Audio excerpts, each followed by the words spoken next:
Welcome to the Del Walmsley Radio Show. Listen and grow as Del questions the status quo, encourages you to think differently, and empowers you to make a better life. Get ready as Del challenges core beliefs, seeks the truth, and reveals the roadmap to the lifestyle you really want. And now your host, multi-millionaire, national award-winning investor, CEO and founder of Lifestyles Unlimited, Del Walmsley. Welcome to the Del Walmsley Radio Show, where the hype ends and the help begins. I'm your host, Del Walmsley, and as always, we're working on your financial freedom. Friends, I don't know if you realize this or not, but there's cycles in life. Things seem to repeat themselves. And we're starting to look like we're headed back into a recessional type period or a slowdown, or at least we're falling into a situation where it's becoming a buyer's market in real estate as opposed to the seller's market. But one of the things that's also happening is that interest rates are rising, and we don't know how far they're going to take them up. It seems like everybody's saying that they're getting close to slowing down, or they have slowed down on how fast they're taking up the interest rates, but we don't know that that's going to end. They said, I heard yesterday that there's one more guaranteed increase later this year by the Fed. So as interest rates go up, and if they continue to go up, it takes us back to the Jimmy Carter years when real estate interest rates were like 12%. And I have an email here about a guy who is talking about he can't get his arms around the interest rates right now. So I'm going to go through that email with you. I'm going to discuss that email, but then I'm going to discuss with you what happened during those times and what you're going to see. So the email says, okay, turn it over here. I'm sorry. Okay, here it is. Sorry about that. It says, it's one of these emails that I've gone back and forth with the guys, so it's kind of all over the place. And I think I found the spot. I really want to jump into investing at a higher level, but I need a better understanding of how typical strategy of starting with hard money, completing rehab, and refinancing into a conventional loan works in a higher interest rate environment. When I watch case studies from past couple years and see cash flows of $200 or $300, I think, how can a deal even make a couple $100 at a 6% interest rate? That's the lead into what I was talking about here, is that if you grew up and you just started in this business in the last couple of years, you've never seen interest rates, that were above 4 or 5. You started out and they were 2s and 3s and 4s, 5s. They've come down from 5, 4, 3, 2s. And that's just not realistic interest rates. You just don't understand that. You have no perspective of what interest rates are. Traditionally, interest rates have been about 9% over my lifetime. That was the traditional interest rate. When I grew up, that's what it was forever. And when Jimmy Carter got into office, it went up to 12%. And then eventually, this guy writes me back after I tell him, he said his dad, he says, it's crazy that my dad told me interest rates hit 18% in 1981, which is insane. I think once I see the math you're talking about, I'll understand why it still works. So I grew up in the interest rates that were in 12%. That's where I got started in real estate investing, and properties cash flowed $200 a month. When interest rates went down and prices went up, the cash flows actually went up. We had cash flows 4, 5, and 600 have been average for years now on these deals. Now that they're gone back down because interest rates are going up, the cash flow percentage on these things has gone down a little bit. The only way you're going to make that up is by buying at a lower price, which is starting to happen. People are starting to sell their properties at a more realistic price. The stuff that has influenced prices, which is the cost of building, the cost of interest to buy the properties, et cetera, et cetera, et cetera. Those costs, property tax increases, insurance increases, I left out two of the main ones. Those costs are making these properties less and less valuable to the owners. And so the prices have to go down. So as the prices go down to sell, now, by the way, not to people who already own them because you already got an interest rate. If you're locked in at an interest rate increases don't bother you at all unless you have done something stupid like get a short-term loan with adjustable rate interest. We'll get into that. Well, we've been into that before. We'll get into that another time. But if you've got the typical single-family house out there and you've got a 30-year mortgage on it, whatever you locked in, that's it. You're done. It's guaranteed money for almost life if you start anywhere in your 30s or 40s or 50s in this business. You've got interest that's going to be great for the rest of your life. But what you don't understand is as the interest rates go up, the prices go down. And so there is a counter effect here on what the total payment is, while as the rents are still relatively high.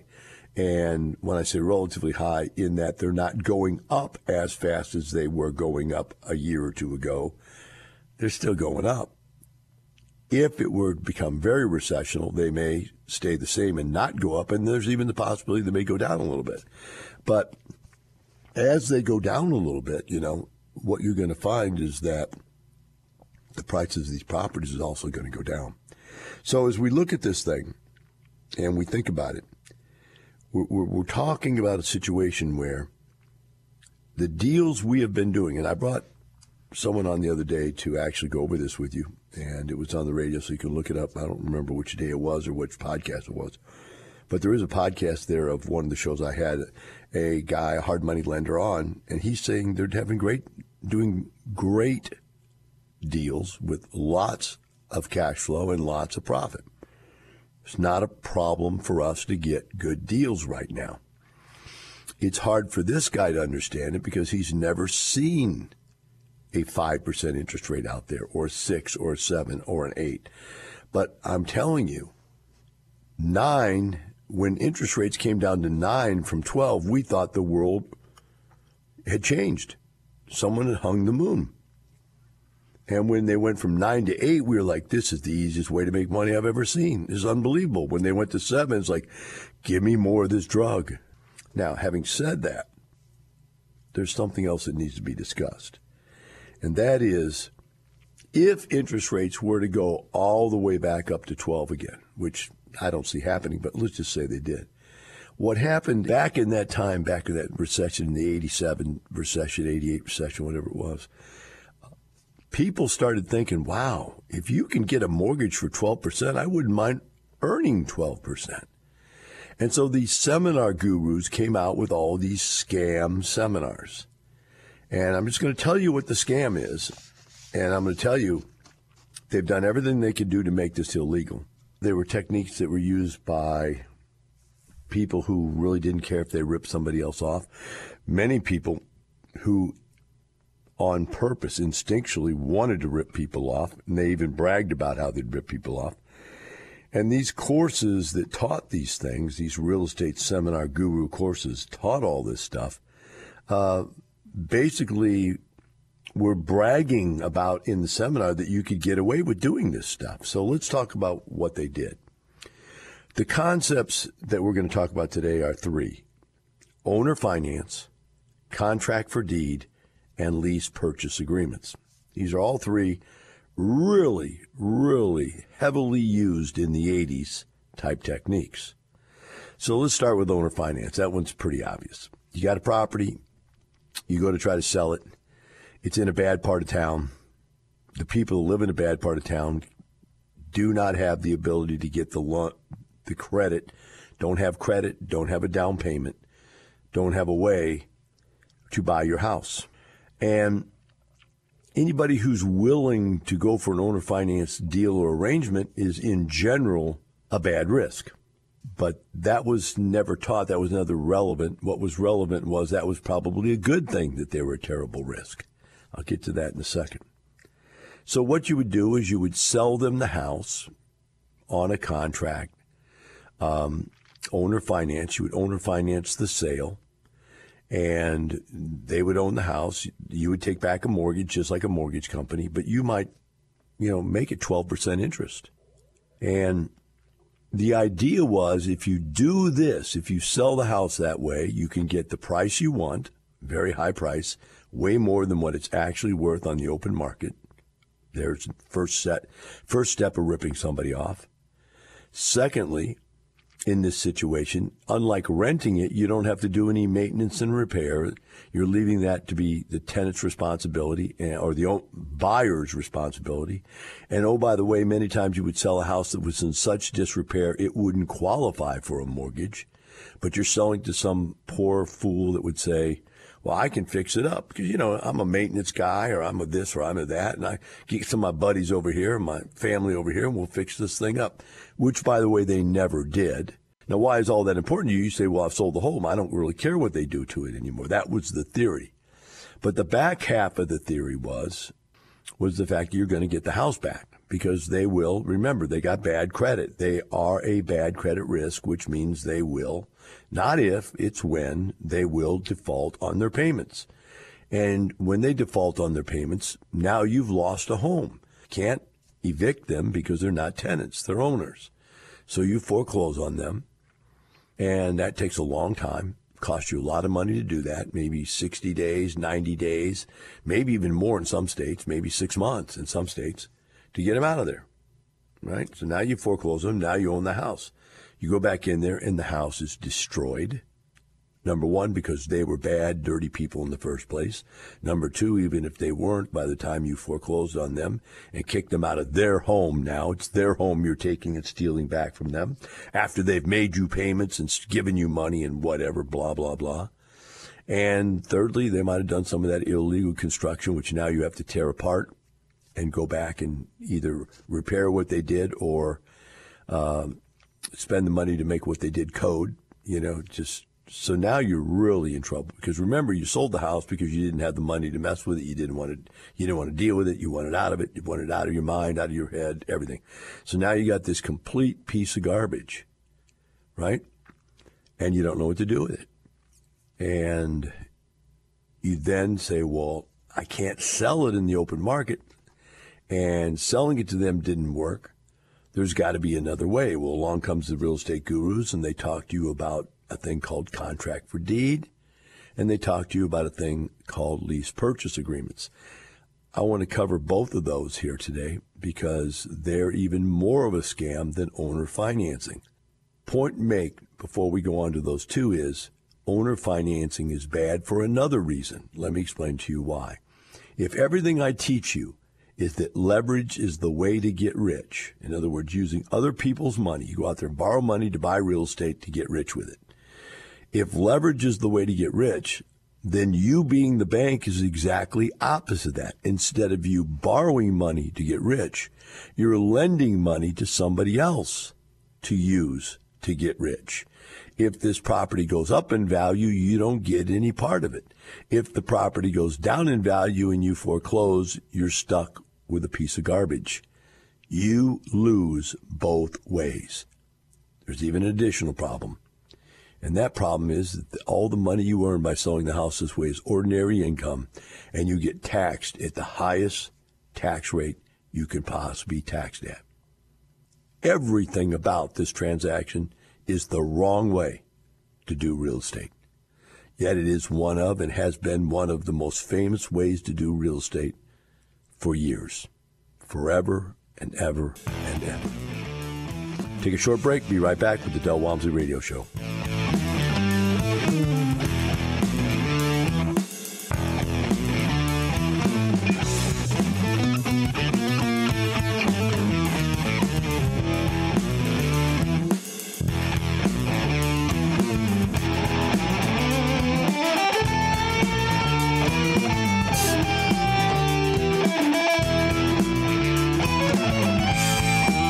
Teaching you with a roadmap to creating the lifestyle you really want. Keep listening. The Del Walmsley Radio Show returns in moments.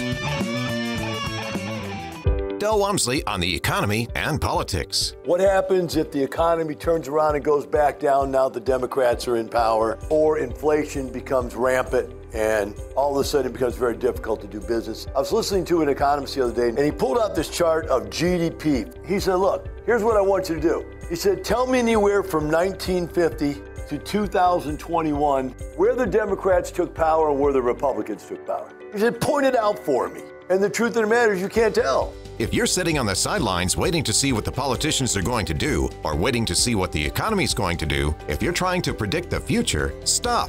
Politicians and the economy have no bearing on your success or failure. Only you do. Register for the next live online free workshop. We'll unfold the map to retirement in 5 years or less, regardless of what's going on in the world. It's the same proven strategies we've been using for 30 years, through every political party and economic cycle you can think of. Register at lifestylesunlimitedworkshop.com.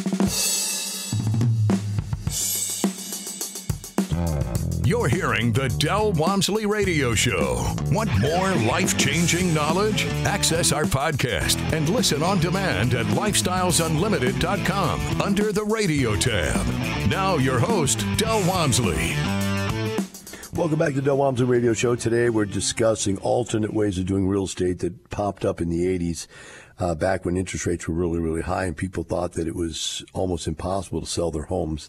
So they looked at three different alternatives that came out by the real estate guru world back then. One of them is owner finance. One of them is contract for deed, and the other one is lease purchase agreement. Now, we've discussed the owner finance, and you can see that owner finance is bad in many, many ways. I think it was probably like 5 different things I brought up. One is they're going to destroy the house. If you ever get it back because you have to foreclose, your house will be destroyed. Number 2, they won't make the payments because usually the people that do owner financing, the people that can't get regular financing at better rates, better situation. Number 3, they've got very little down usually as a owner finance deal, but even if they do, there's still the very high possibility they're not going to pay. Number 4, they might do illegal construction onto the house, and if you have to take it back, you're going to be stuck with all that stuff. Number 4, if the value of the property goes up, you don't get any of the value increase. Number 5, if the value of the property goes down and you have to take it back, you get all the value decrease. And number 6, every penny that you get paid towards this house is ordinary income, and you have to pay ordinary income taxes on it at whatever highest rate you're possibly in. As opposed to if it was a tenant, you wouldn't be paying taxes on that money. You would be getting that money tax deferred at least. So there were a lot of negatives to owner finance. People got destroyed. They'd get the houses back, and they'd have a nice home. Say you have a $200,000 home and you sell it to somebody, and they pay payments for about a year and a half, and you get it back, and it's destroyed. Because remember who these people are. They can't get regular financing because they belong to what we call the purple Martian part of our society. Purple standing for any color, doesn't matter what color, race, education, nationality, sex, race, gender, claim gender, and none of it means anything. That's what purple means. Martians mean, oh my God, they're from a different world. They have none of the same social values you do, none of the respect for property rights that you do, no values that you owe people money and you should pay your debt, none of that stuff. They just believe I got to get what I want, and I want it now, and I'm going to get it by saying whatever I have to say and sign whatever I have to sign because the rules don't apply to me, laws don't apply to me, et cetera, et cetera, et cetera. Now, you can pick whatever group of people you want to tag to that, and whether you have a political tag you want to put to those people or whatever kind of tag you want, that's you putting that tag on there, not me. I'm saying I've run into these people of all kinds over and over my entire life. I call them purple Martians. So that's the problem. So they needed a way, and by the way, it might take anywhere from 2 to 6 months to get them out of there once they stop paying you, right? Because they own the house. You're a mortgage company. And so just like the mortgage company has to jump through all these hoops to foreclose on the house, you have to jump through all these hoops to foreclose on this new owner that you sold the house to.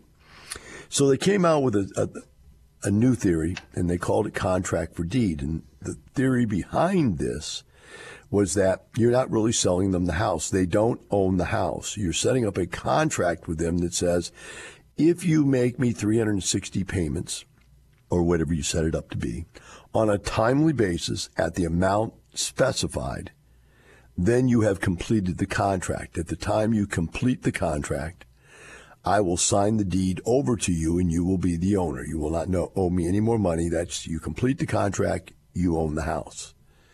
Well, that was what the real estate gurus would tell you to say. But the scam behind it, what they would also tell you is that no one's going to finish that contract.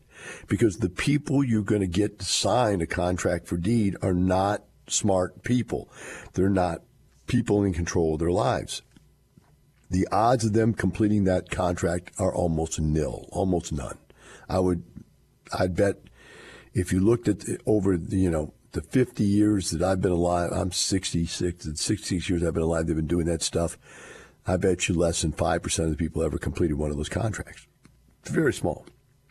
So the idea was, that they wouldn't complete it, but because they didn't own the house, the way the contract was set up was that if you don't make the payments because you're not an owner, you default to being a tenant. And as a tenant, I can evict you. And like in Houston, that used to only take like 10 days, 15 days. You could get them out of there. Now it's much longer in Houston. But it was very, very short, and you could get them right out of there. So the contract for deed was a way to circumvent the ownership rights and be able to get the property back quicker. It didn't solve any of the other problems, however. You follow me? You still didn't get any of the upside of value. You got all the downside if they destroyed the property, all the damages they did to it, and all the repairs that you thought they would do because they were owners. Remember, you wanted to sell this because you didn't want to do the repairs.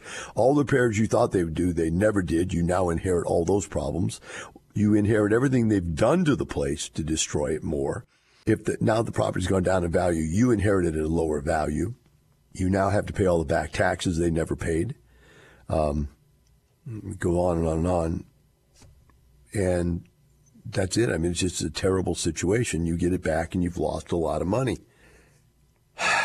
But the real problem was that it was a scam. And it was a scam in that everybody knew it was a scam. The police knew it was a scam. The government knew it was a scam.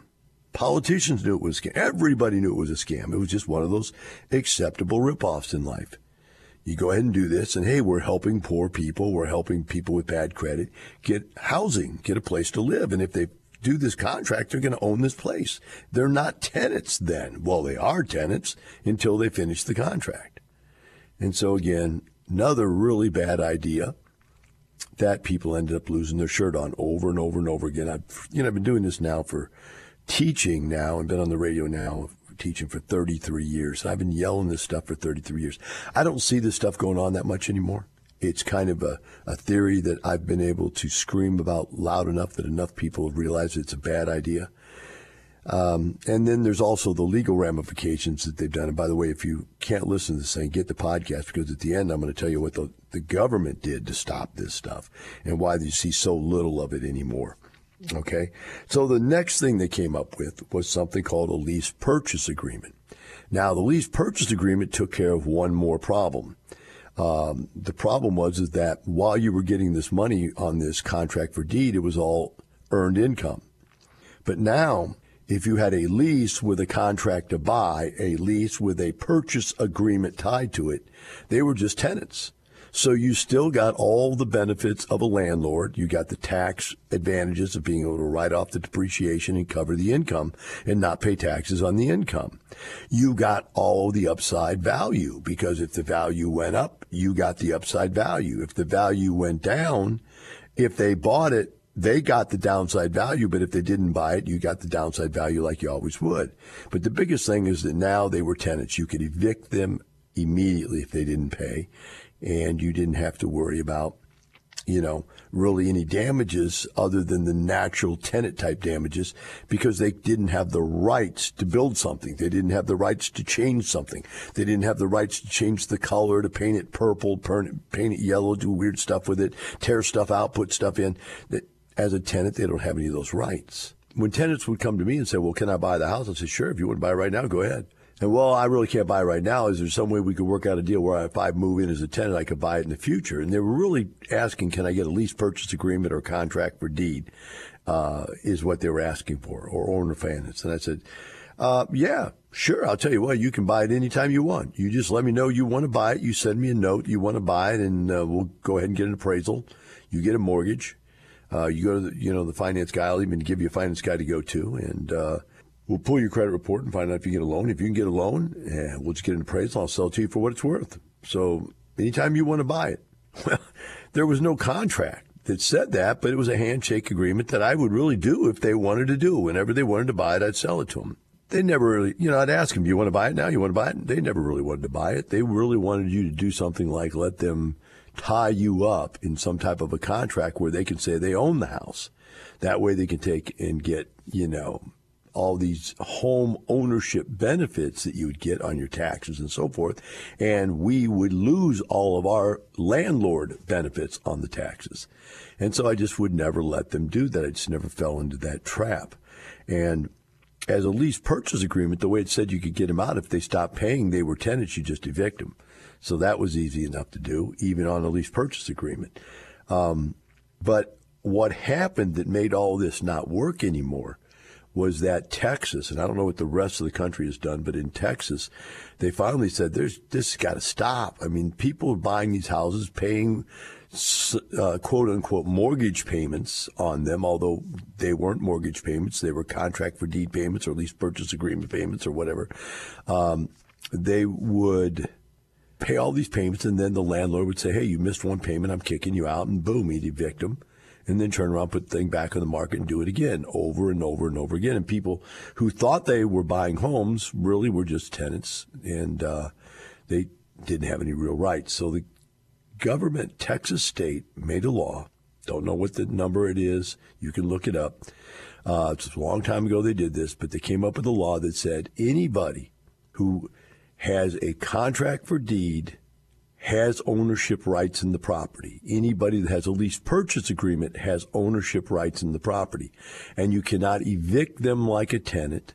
You have to foreclose on them, which is the long process of getting them out, which gives them ownership rights.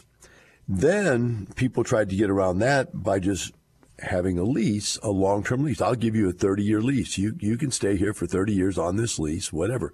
Well, then they made the deal, well, if you have a lease 2 years or longer, have a lease purchase agreement of any type or a contract for deed of any type, then you have ownership rights and they can't evict you. So people were putting these people in long-term leases, telling them that that's like ownership. And so all of a sudden, everybody in the state of Texas, every apartment complex, every house owner had to change their leases because everybody wanted long-term leases. And now a lease had to be less than 2 years. So the way the Texas Apartment Association changed their lease is said, okay, no lease shall be longer than 1 year, nor have an extension longer than 1 year. So in other words, the leases, the contract for the lease was only a 1-year lease. So it wasn't a 2 or more year lease. It had an extension possibility of 1 year, which meant they could possibly live in the unit up to 2 years, but there was no extension of lease rights past 2 years. You couldn't renew the lease a third year. What you could do is sign a new lease. And the concept was, okay, every 2 years, I'm going to go face to face with my tenant and say, hey, you don't own this house. I own this house. If you want to stay here, you have to sign a new lease. And that's the way the law got set up for all of you who are looking at the Texas Apartment Association leases or the Houston Apartment Real Estate, the Realtors Association of Texas. Any of those leases are all set up like that because of this law. Well, that eliminated the benefit to these contract for deed ripoffs and these lease purchase ripoffs. And so these things kind of disappeared. But what I was doing was not either of those. What I was saying to a person, whenever they say, can I buy this house? I was saying, yeah. And I meant it. You want to buy it? I'll let you buy it. We'll go, and I'll tell them, we'll go get an appraisal. You go get a mortgage. I'm not going to own or finance it. There's no way. But if you can get a mortgage, I'll get an appraisal, and I'll sell it to you for whatever it's worth. I won't sell it to you for more. I won't rip you off. I'll sell it to you for exactly what it's worth. Now, if it goes up $20,000 by the time you've been living here for a while, you're going to pay $20,000 more. So if you want to buy it, your best situation is to buy it just as soon as you possibly can because the price is going to be lower the sooner you buy it. Hence, there was no lies, no misrepresentation, no taking advantage of people. Yet, long story, comes down or the whole thing comes down to one long story. Had a guy that came to Lasdell's one time. He was a furniture salesman for a big box furniture store. I won't say which one because he might still live here. This is many years ago. Came to my seminar, sat in the back of the room, and fell asleep. I leased him a house for 11 years, and then I ended up selling him the house. He wouldn't have slept through the seminar. He would have bought the house up front. Have a great day, and remember, it's not the money, it's the lifestyle. The information and opinions you hear on the Del Walmsley radio show are those of the host, Del Walmsley, his guests, and his callers. The Del Walmsley show is for entertainment purposes only. Please consult a professional regarding your personal investment needs. Nothing presented on the Del Walmsley show constitutes an endorsement, recommendation, offer, or solicitation to buy or sell any product or security.